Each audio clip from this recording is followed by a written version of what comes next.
Hi, I'm Robert Valley Jr. I just want to prove to the world that Elvis is alive, still with us, breathing.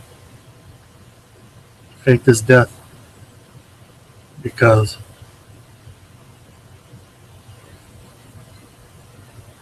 the Black Panthers were after him and his family. In order to save his daughter and his life and his family, his dad's life, he had to fake his death August 16th, 1977.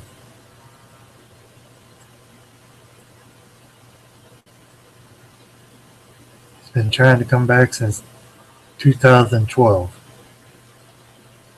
We can make this happen by joining Margarita 29 YouTube channel and signing the petition on our videos.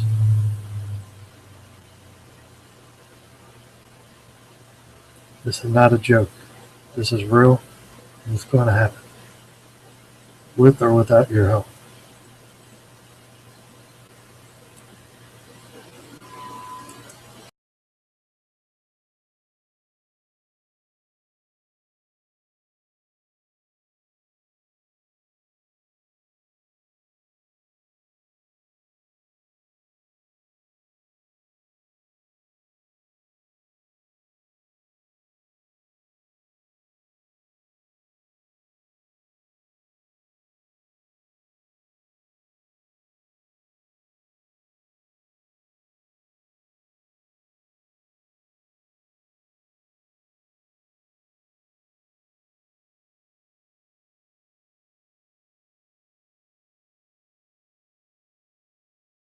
In this impossibly rare interview, again recorded at the beginning of his career, Presley opens up in a way he seldom did.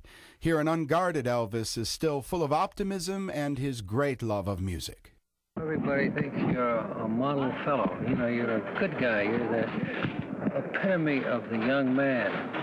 Now, I'm just wondering, is this by accident or by design? What do you think it is? You know, you're... Well, I've tried to be the same all through this thing. You know, naturally you learn a lot about people, and you're involved in a lot of different situations. But I've tried to be the same. I mean, the way I was brought up, you know, and I've always considered other people's feelings. I've never. In other words, I didn't kick anybody, you know, on the way. And I've always treated people just like I would like to be treated myself. And I consider other people's feelings. I don't assume the attitude of get these people out of here. You know, like I have heard of being done, and because those people are sincere in their feelings, and if they want to. You know, like autographs and pictures and things like that. I don't just sign the autographs and the pictures and so forth to help my popularity or to make them like me. You know, I do it because I know that they're sincere, and they see you and they want an autograph to take home. They got an autograph book. They've got their little camera and everything. So you have to know that. And if you don't do it, well, you make them mad at you. They don't understand. You hurt their feelings, and you make a lot of enemies that way. And for no reason, because it's as simple as this. Once you get involved in this racket, business,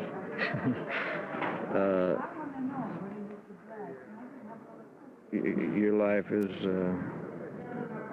public, really.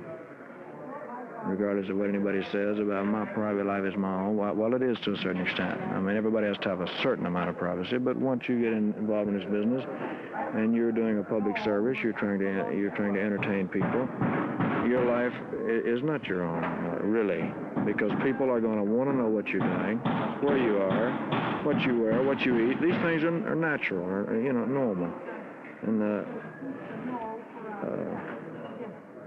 you have to consider that. You have to consider that these people are sincere.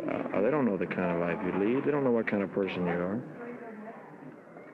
And so I try to remember that. That's all. It's simple. It's no problem. It's no big effort that I put forth. You know, I don't. And I don't have any plans or anything. I just act on my own initiative. This is the way I feel that is the right way, like I have everything else. And thank God I've been pretty fortunate. I haven't made any, you know, bad decisions. Everything. But just the way I was brought up, you know, my surroundings, my mother and my father and the whole family were always considerate of other people's feelings, you know. Now that Gladys was she was a sweet woman. I got some great pictures of you two. I think I'll make a setup, send them to you. Good. She really was a sweet woman. I Yes, she was. really liked her. I think she was, you know, I calm and underplayed everything, but really sweet underneath it all. It's funny, she never really wanted anything, you know, so anything fancy. She just stayed the same all the way through the whole thing. I wish, you know, there's a lot of things happened since she passed away that I wish she could have been around to see. It would have made her very happy and very proud. But that's life. I can't help it. You know, about 6 years ago, Elvis, the girls loved you because the girls always, you know, love you. Goddamn big mistake kid for you. Let's face it. But the guys hated you, I guess. Out of sheer old jealousy, you know. I think people hate anybody who can't lay a chance. Well, when it comes to them, but I was talking to Colonel this morning about it. And the image has changed, you know? The guys like you now, or if they don't like you, they certainly don't dislike you. You know, it's kind of like the thing Gable had going for him. All the dames loved him, and all the guys liked him, you know? Now this has been a change, because the guys used to, you know, hate you. But now they like you. And of course, the dames love you. How do you think that came to be? Do you think it was the Army stint?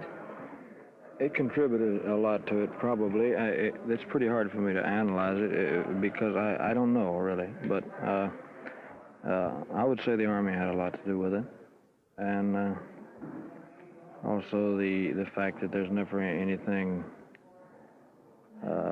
about my, you know, being an egomaniac or thinking that I'm a lover or a ladies' man or something like that. Because it's amusing. It's a compliment to me, but it's amusing, you know. And I've never looked or thought of myself as being a lady killer or anything like that, you know. And I've never shown it that I know of. I've never tried to, you know. So I guess the fellas over a period of time just, you know, they figure, well, he's taking it all with a grain of salt. Elvis, what do you think of yourself as? I beg your pardon? What do you think of yourself as? You mean as an entertainer or as an individual or what? Both. Well, I can sum it up fairly easily. I have a lot that I'd like to do, a lot that I'd like to accomplish in time, but I feel that it takes time to accomplish certain things. You can't What would you like to accomplish? overstep your bound. I'd like to improve in an awful lot of ways, you know, especially in the entertainment business. Well, you know, for one thing, the acting thing, and naturally I try to get better songs and sing a little better, things like that. But what I look at myself as,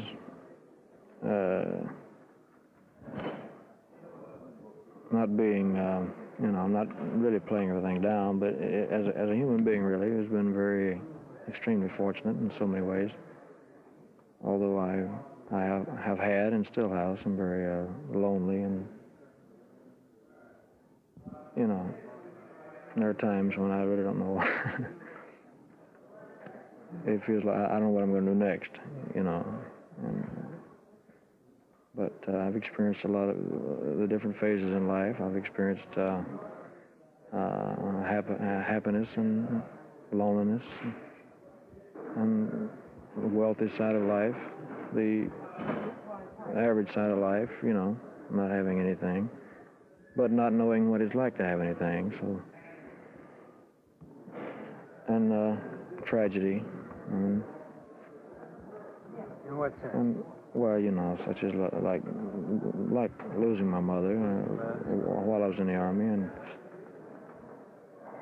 although I think that things like that, is as tragic as they are, tend to make you a little better human being, really, because you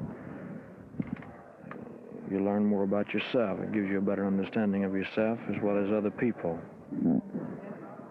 and it can only help. But I think that I like the business I'm in. I like to entertain people. The money or the financial end of it is not the greatest aspect as far as I'm concerned. It can't be, because if it was, it would show. And I wouldn't care about the other people, or I wouldn't care about a performance that I gave. I would, you know. Of course, I mean, it's, you know, it's great if you can get in a position to have things, you know. But I like to entertain people. That's why I pick all my records, and I try to pick the best songs possible. I try to do the best I can in the movies, you know, with the experience that I've gotten and everything. But I look at myself strictly as a human being who's like I said, been very lucky, but whose life has blood running through my veins and can be snuffed out in just a matter of seconds, you know, and not as anything supernatural or better than any other human being.